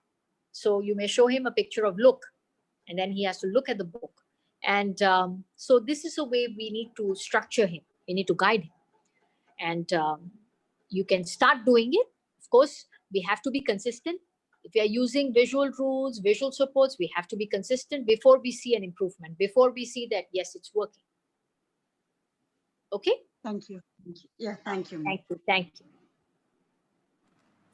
Yeah, next I can see Sonali. Ma'am, you can unmute and ask your question. Yeah, hi. My child is 4.6 now. Can you able to Okay. hear me? Yes, yes, I can hear you. Yes. Yeah, he's verbal. He's Okay. going under his speech therapy. Okay. He doesn't show his interest in communicating with family members or any other persons. And the second thing is he has very self-talk thing. He just keeps on talking what the things he knows, Okay. maybe rhymes or maybe numbers or maybe whatever thing he learned or he see in the picture, or he loves books. So whatever Okay. things he see, he just keep on talking. If we calls his name, so he just don't respond to his. So it is because of speech self talk, or what? I am not able to understand. Can you just help me with it? Yeah, sure. So self-talk is something that a lot of young children or even older individuals, they exhibit self-talk. Basically, they're trying to verbalize something which is not related with what we are doing right now. So it's out of context. Sometimes we can understand some of the words they're using. Sometimes they may be singing a song. It could be anything. Sometimes we don't understand what that means, and it's like a jargon. That means it's not meaningful. So if you're doing something, it's very important again to connect with the child. That means the connection is not there. He's disengaged. And if he's doing self-talk, he's not with us at that moment. Yes. So it's important that we reconnect with him before we can do anything. Because otherwise he's not going to do, it's not meaningful. वो समझेगा नहीं जो आप कर रहे हैं. So it's important to again connect with him, call his name, do an attention alerter, count down. We need to redirect him back to what we were doing. If you feel he's not interested in what the activity is, then we need to think about that also. Maybe the activity that you were doing is not, it may be too demanding for him, maybe something he's not very interested in. So that also becomes a reason why a child disengages, or he has done it many times, he's bored simply. अगर हमने एक puzzle बहुत बार कर दिया और वो the child has been doing it, he's already done it many times, that cause boredom. उस वजह से भी वो disconnect करते हैं. So disconnection can be for many reasons, right? And we need to really build that engagement, that connection. That's why today we are talking about that connect first. Either we do Simon Says, connect with him, or let's sing a song together, and then we will do this, have a schedule, have a structure for him so he knows kya karne wale hain aaj. And then he should also be taught, because बहुत सारी चीजें इकट्ठे काम करती हैं. You can't just teach one thing alone. In speech therapy and autism, we can't just teach only speech. We have to work in a very holistic manner. I have to work on attention, I have to work on behavior, I have to work on engagement, I have to work on words, the vocabulary, I have to work on speech, how is he going to say it, I have to work on play, I have to work on, interaction, everything. So we need to understand first, how can we better improve the connection, better improve, because the child will sit if he knows clearly how long I'm going to sit for, when will this activity finish, what will I do after this. वो clear नहीं है, तो anxiety रहेगा बच्चे. And he may not connect because of many things. So we need to really have a good structure in place if we want it to be effective, if we want learning to be effective. That's why we talked about visual supports, we talked about schedules, we talked about a lot of these strategies that help children engage, help them understand what's going on, and hopefully they can then connect and be able to do the activity and also communicate, right? So maybe you need to analyze a little bit, I would say.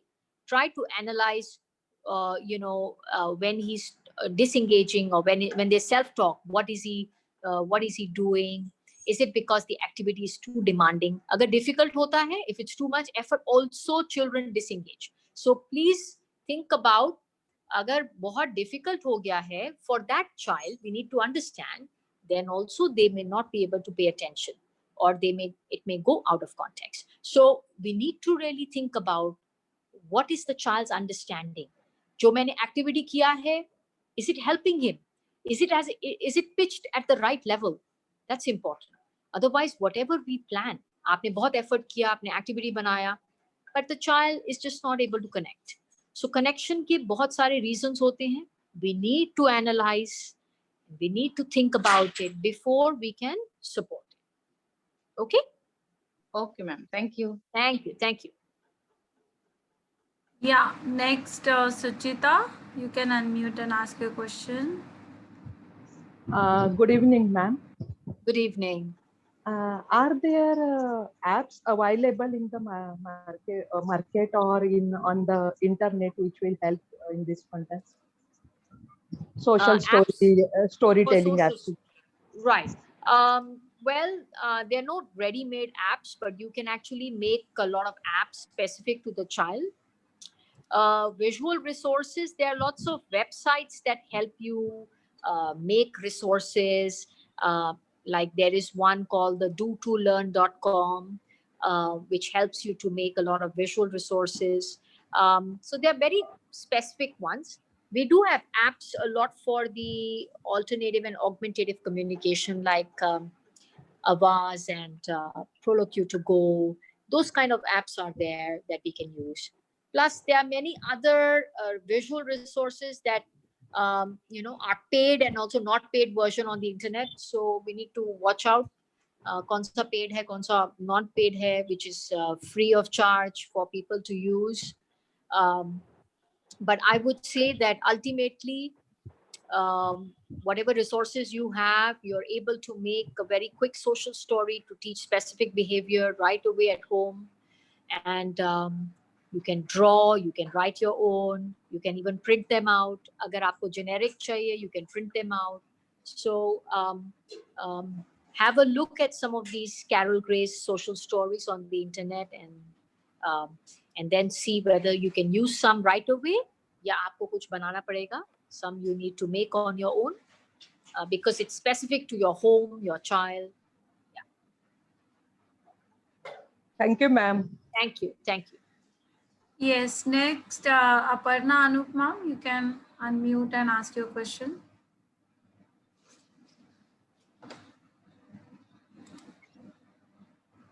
You there? Aparna, ma'am? Okay, next we can take Mr. Rajesh Jain.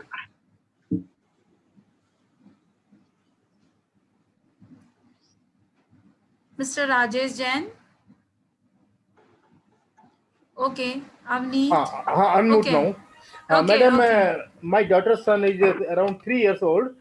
She came Okay. back from Canada just to Okay. have speech therapy in India. Okay. Months she's in India, and the child has developed a lot. She has a lot of speech therapy. Now Okay. the boy has been watching TV for almost 2 hours a day. I have been Okay. trying how to stop it, because the child is taking food only when the cartoon is there or something is playing on the TV. Okay. Yes. So your concern is that you want to reduce the screen time. Yeah, madam. So, like what you have understood, that too much screen time, of course, is affecting our children, because what happens is that they are in a way, and when they are watching, in a way they are, they go into that world, that fantasy, that imagination. And also sometimes we are not sure what they are gaining out of it, or Yeah. what type of words they are learning. And so especially individuals with autism, even with any child, we are concerned. Nowadays, any child, parents are concerned that we don't want them to be on the computer or screen too long, right? Because Yeah. sometimes we are not able to gauge how much are they benefiting. Where is the Yeah. benefit here, right? Correct. Especially with individuals with autism or young children with autism, we want to make sure that they, by interacting, at least we know that we can emphasize some keywords and vocabulary. So maybe what you can do is have a schedule first thing, uh, for the whole day or for half a day maybe first, and have a visual way to teach your child that this is what we will do. I'm not saying remove the TV, but have it for maybe a shorter period of time and then help the child transition to the next activity. So you have to plan. अगर बच्चे को नहीं पता चलेगा what I can do, then they just keep watching. So एक structure देना पड़ेगा. This is part of a big approach in autism called structure teaching. One of the aspects of structure teaching is to use a schedule to help them understand कि आगे क्या होने वाला है. We are not only watching TV the whole day. We are also doing other things. Okay. And वो एक expectation develop करना पड़ेगा बच्चे के साथ, so that the child understands that I have to do these many things in a day. And visually, we are trying to teach them so that they are less anxious. If we turn on the TV and after 2 hours, we say, stop the TV, stop the TV, वो नहीं बंद कर रहा, बच्चा नहीं बंद करना चाहता, he turns on again, turns on again. Basically, we are not able to direct the child into something else that can also be fun or engaging. So we need to come up with some first list of preferred things. What does the child like to do? Think of some of the activities. I know the child likes to watch TV, but और क्या है? और क्या activities करना पसंद करती है? उसके accordingly, we will make a schedule. Start with preferred activities. Gradually, we can move to other things also on the schedule, like maybe read a book or make a fruit salad or make a sandwich. And then we are doing some coloring. And then it's snack time. We're going to eat something. And then we can watch TV. There's a picture of TV. We can watch TV. But we can also have a timer how long the child can be on the TV. In the market, you can have visual timers, like kitchen timers are visual timers. We can put it on. When the bell rings, we stop. We need to teach children to understand when something finishes. A lot of the time, our individuals with autism find it difficult to understand finish. वो अच्छा लग रहा है, they want to keep going. Right? Correct. Another thing about watching TV on your own is that it encourages not a dialogue, but a monologue. बच्चों को अच्छा लगता है because nobody is interfering. I'm just watching something visually, right? Nobody is talking to me. It's not people's communication. So they like it. And this is what we want to build. So I'm not saying कि एकदम से TV बंद कर दीजिए, but gradually shape the child to do other things and धीरे धीरे screen time decrease करना है. Okay. 2 hours से लेके maybe 30 minutes or maybe then 20 minutes, like that. And some days schedule पे TV है ही नहीं. That means now the child is okay to accept the change in routine. Okay. है ना? So it's a process. It's like a journey. आप शुरू करिए. If you have any questions, you can always write to me and we can discuss further. But have a visual way to teach the child कि what are we going to do today. Okay. उसको schedule बोलते हैं, visual schedule. Yeah, sure. Okay. Thank you. Thank you very much, madam. Thanks a lot. Yeah, ma'am, can I share my experience? I mean, as a parent, Yes. just Yeah, sure, actually, sure. my kids are also. I may be wrong, but my approach was like they were bound to TV, so I just gone into their world and discussed the whatever happening on the TV. No, so they got connected with me more in a much better way. So I could win off the TV. Slightly earlier because I could connect. So if your child is watching TV all the time, you can talk about I mean, whatever is happening, that is there. You have also specified the connect is more important, no? So I've Yeah. used So that talk technique. about, yeah, absolutely. It's a great technique if you're able to connect with the child and go into their world, like what you said. Sometimes by looking at the program, because TV ke saath what's easy is that you can see what program is going on, right? Then you can talk about that particular character, or depends on the child. If the child is able to connect, you can watch it together or pause and then talk about it. By doing that, we can connect easily with the person. Okay. So nice of you, ma'am. So that's a very good technique also. If see, no one technique may work. Sometimes we have to think about that what will be a better way, and at that moment what will be a better way to structure, have a routine with them, sit down with them, have interaction, instead of just letting them engage with TV on their own. We enter their world, we go in and engage with them, you know, whatever program they're watching, whatever educational program they're watching or cartoon they're watching. Yeah. So there are a few ways we can consider. Yeah. Thank you. Thank you. Thank you. Thank you very much. Okay, next, Vipin Singh, sir, you can unmute and ask. Yeah.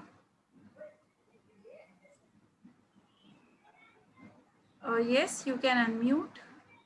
Vipin Singh, sir. Not there. Okay, yeah.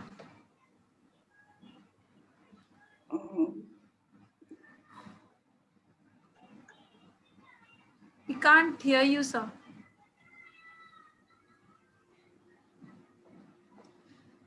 Okay, I think there is some problem at their Yes, end.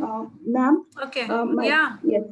My daughter is 9 years old, and she understands simple stories like when we are watching Hansel and Gretel or Okay. princesses stories, Snow White, Yeah. etc. So Okay. she would tell me, and she loves those.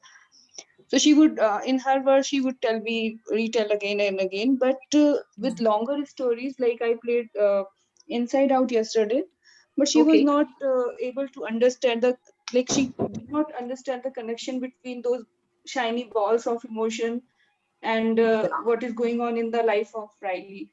Correct, correct. Yes. Yeah. So it is because Inside Out and talking about emotions, a lot more abstract concept.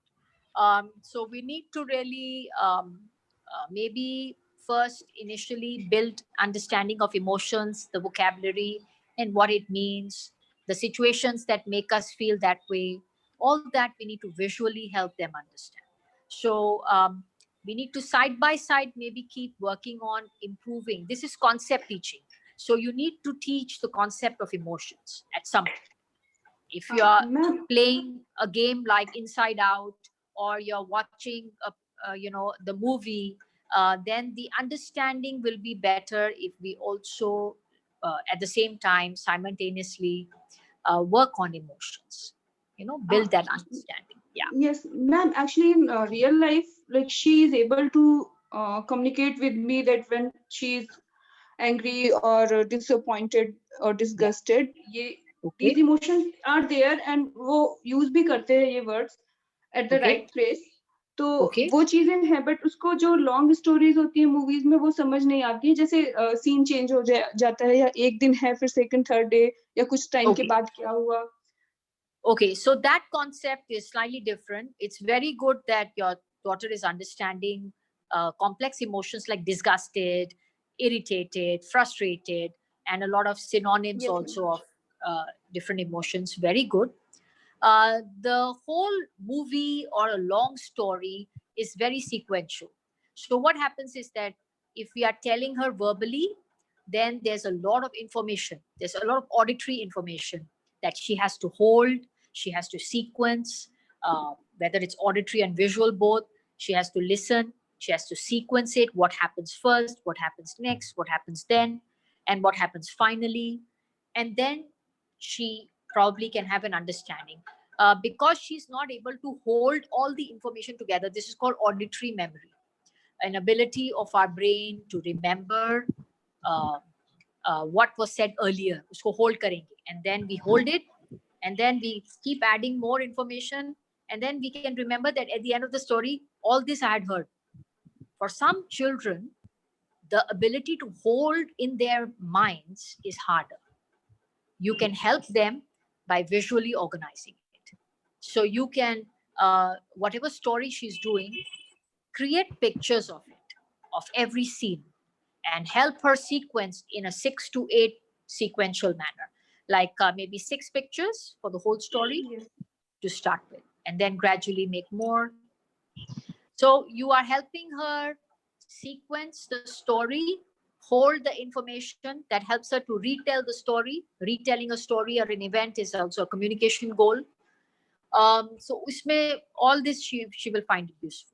If she sees a visual story and then she's able to bring the pictures together and fix it like a puzzle, that way it helps her to uh, to also tell what happened in the story, and then you can also talk about emotions as you're going, right? So thoda sa visual structure if you give her, you will be better able to help her to retain information, and this is called retaining auditory detail or auditory memory. It can also be visual memory because बहुत सारा information होता है. In a long story, there's a lot of details. Okay, yes, thank you. Sure, you can try that once. Yeah, thank you. Yes. Okay, next, Dheeraj More, sir. You can unmute and ask a question. Hello. Hi, good evening, madam. Hi, good evening.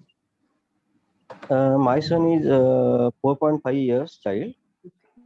He has now need-based communication, but Okay. there is some echolalia and some self-talk is also there. The Okay. self-talk is same when he is involved in himself.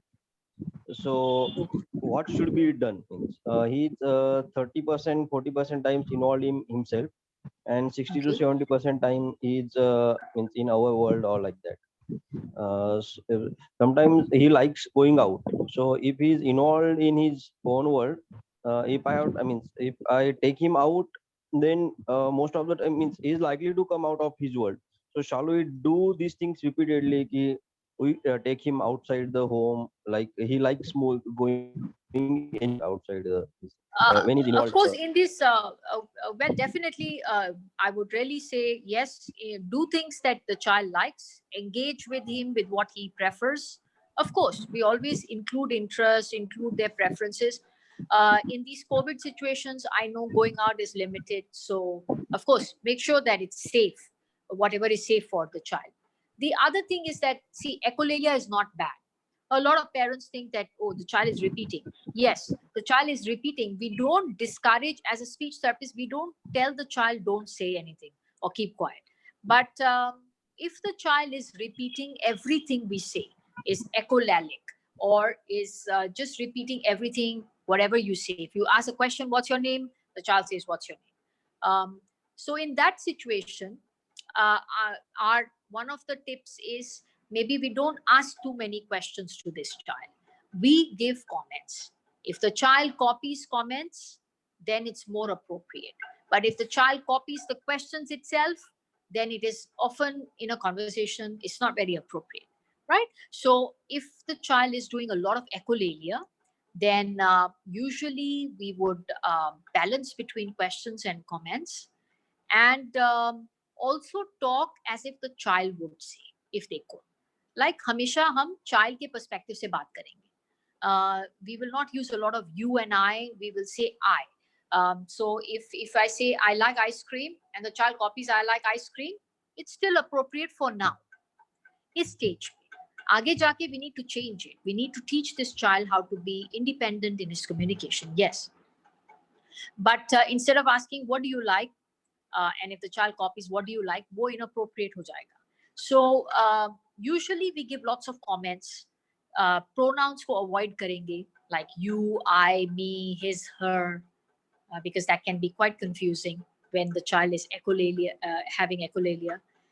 So we use a lot of references I. अगर child copy करता है, it's good, it's okay, as a comment. And धीरे धीरे हम using visuals and using our other strategies, we teach this child how to build, initiate communication on his own rather than just copy. Right? Abhi copy kar raha hai zyada, but the goal is definitely to build independent, spontaneous communication. So, her stage पे we have to monitor the child. ऐसे ही नहीं सिखाएंगे हमेशा, but we need to monitor. अभी का stage ऐसा है that you, the child, if the child is echolalic, we limit the questions, not too many questions, more comments, talk as if the child is talking. If the child could reference I पे रखते हैं, and avoiding a lot of pronouns which can be confusing. Yeah, so इन चीजों का अभी आप ध्यान रखें, and of course work with a speech and language therapist to see that the next step, what will be the next step, how we going to get this child to speak on his own rather than just copying. So वो regular sessions में वो we work with the child, we encourage them to also comment, pause करते हैं, opportunity देते हैं, and that's how their independent communication will begin. Yeah. I hope Yes. I've answered. Thank you. Yeah. Yes, ma'am. Okay, next we can take Priyanka Lakshmanan. You can unmute and ask your question. Yes. Hello, madam. Yeah, I am Lakshmanan. I'm Priyanka's husband. Hello. Can you hear me? Yeah. Yes, I can. Yes. Okay. My son's name is Pavan. He's about to be 6. He's non-verbal. Okay. Even though he says a few words like Papa, Mama, but I don't think that it's meaningful. We just ask them to say those words. He repeats. Otherwise, he doesn't use it voluntarily by himself. Okay, understand. So, yeah. One question is, like, we do a lot of activities with him. So one activity, he identifies numbers, animals, fruits, those sort of things, alphabets he can identify. Okay. So if I ask him to pick one animal or one alphabet or one number, he picks. So if I tell him to pick two things, which could be animals or numbers or whatever, whatever I say, the second he picks that one. He just disregards the first thing. So okay, is that something we should? What should so we the do? choice is, so the moment you are asking him to make a choice is not very appropriate. No, not the choice. If I tell him to pick an apple and an orange, he picks up the orange.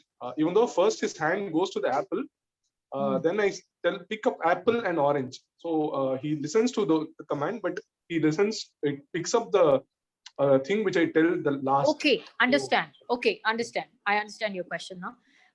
Okay, so one thing, great if the child is beginning to follow instructions. Lekin what the problem with the child is right now is, again, he's only doing what is the most recent heard. In his auditory memory, the most recent, the last part was orange, so he touches orange. Apple is forgotten. So that means this child is having difficulty keeping all the information in his mind. Also, a skill called auditory memory, how we retain things. Like if somebody told me, touch an apple, then touch orange. Or first touch apple, then touch orange. I may just touch orange because that was the most recently that I heard. Yes, that is in my memory more than apple. Right? So if your child is finding it difficult to remember the first part, often misses the first part. That means we need to break down the instructions further, and then maybe have a pause, like, you tell him touch apple. If he's doing that consistently first, because it's not very consistent right now. So, and then we train with 2 steps. So first is 1 step, then we go to 2-step instructions, and then multi-step. So right now, maybe he follows single-step instructions more consistently, like touch orange, and he'll touch orange. But if I go to touch apple and then touch orange, he touches orange also, right? So Abhi, for now, in his auditory memory, when you give him an instruction, he's remembering the last part of the sentence more, because it is the most recent word. Okay, you can help him by a visual, so you can show him first and then, like I showed you a schedule. You can use that also. I'm going to that slide, and we can say, first you do this, like this one. First and then. First, picture of an Yes. apple, then Yes. orange. Yes. Okay. And so, you may want to cue him. You can gesture first and eventually fade off the gesture. And then the child is doing by himself. So we can use a first then board that helps him understand what to do first, what to do next. It's a visual way for him to retain, because auditory is hard. Auditory is causing an overload sometimes. So too much information. It's not that he's not following. It's just that he's not able to keep in his memory, hold in his working memory. This is called working memory. So all of us, we do our daily things by holding information, right? I need to make a phone call to this person. I need to do this. We hold it. Yes. But some of our children, they find it a bit difficult to hold. So what you can do is give him a visual way to understand the instruction first, and do two-part instruction and build up on that. So a lot of practice, revision is needed to build his ability to follow two-step instructions, verbal instructions. Okay, madam. Okay. So visual means I would, for the example, like I would show him a card, like first. Okay, first you have to pick up this, and then give him some time, and then show the. So maybe you start with objects first. Let him start with the doing activities first instead of touching pictures. Let him do the doing activities. So maybe first step, go to a more concrete way of teaching. Start with objects. That means you have an apple and an orange, and you have a basket, and you have a table, or you have two baskets. First put apple in the basket, next put orange in the basket. So he's actually putting it, right? Then comes the pictures. So start with objects. If you feel any concept that the child is finding it a bit difficult, start with object level, move towards pictures. That's the more complex one, right? Okay. So we always move from simple to complex. Okay. Yes, I got it. Thank you so much, madam. I don't want thank to hold you. the other parents. I'll mail you my other questions later. Sure. Thank you so much for this. Thank you. Yes, thank you, sir. Again, next question, Aparna, Anu. Last two questions for today, I guess. You can unmute and ask your question, Aparna.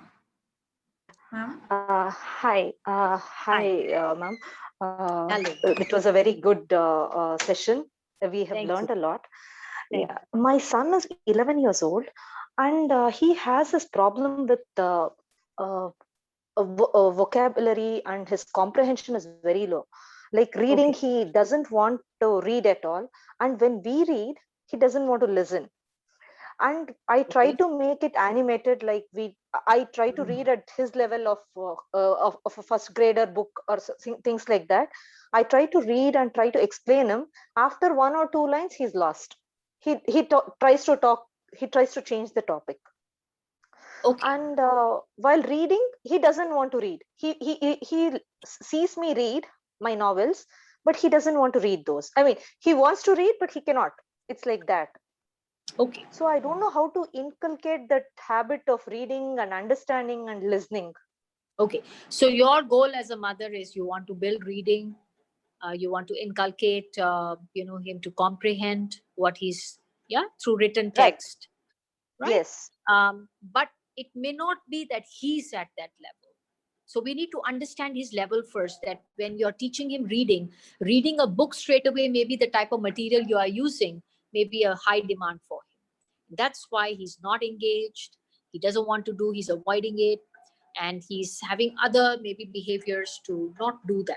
Or he's not reading at all, right? When you read it, he's not reading.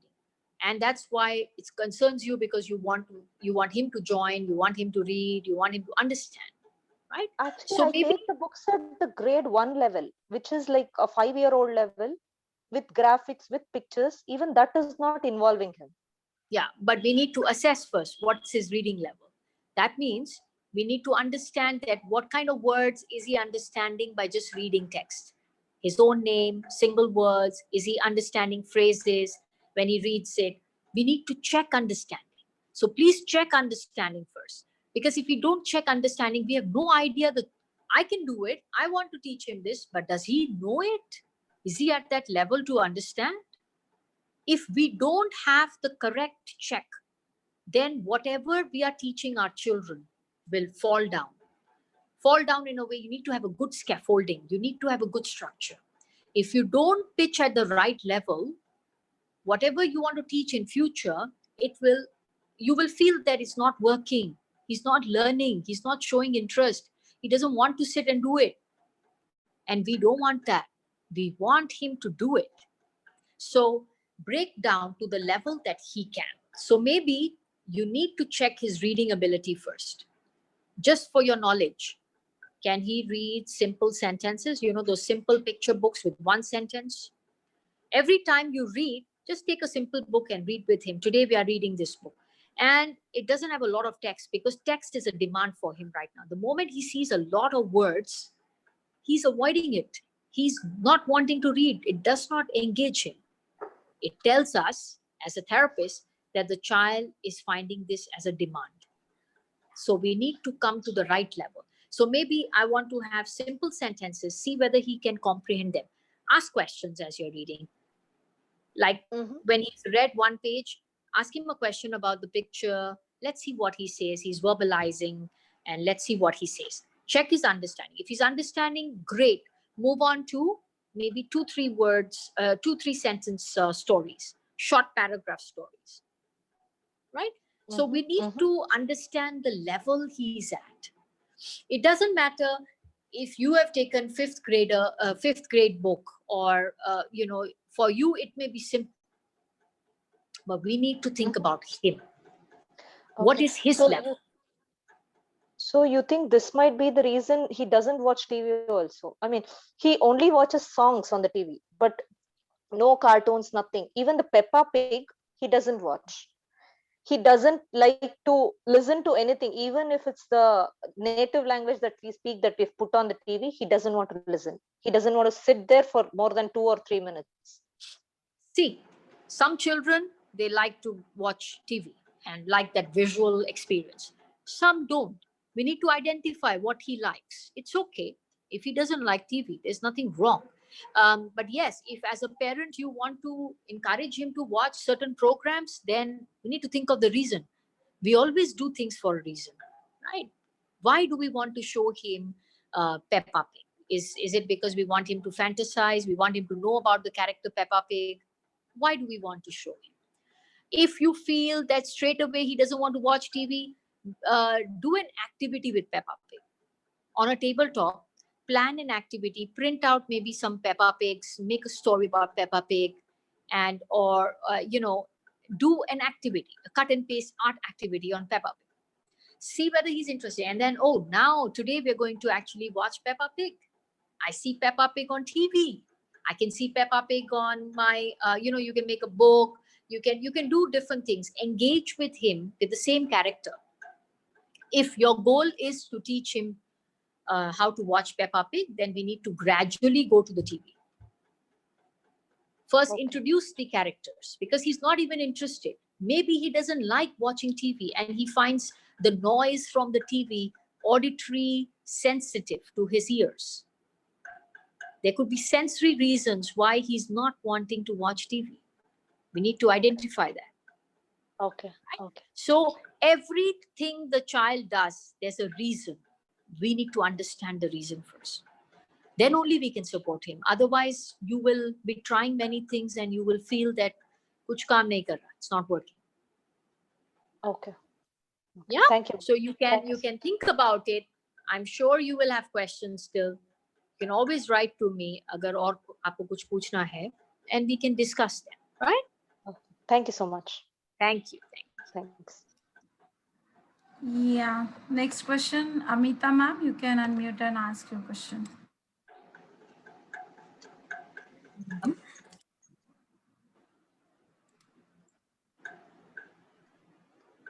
Yes, Amita ma'am. Okay. Okay, I'll take a question from the chat box. He is saying, my son speaks like Peppa Pig. Should I stop him? It is so many times. I mean, it's very relevant, but also saying I am going to library, which is not appropriate. What you will suggest, ma'am? Yeah.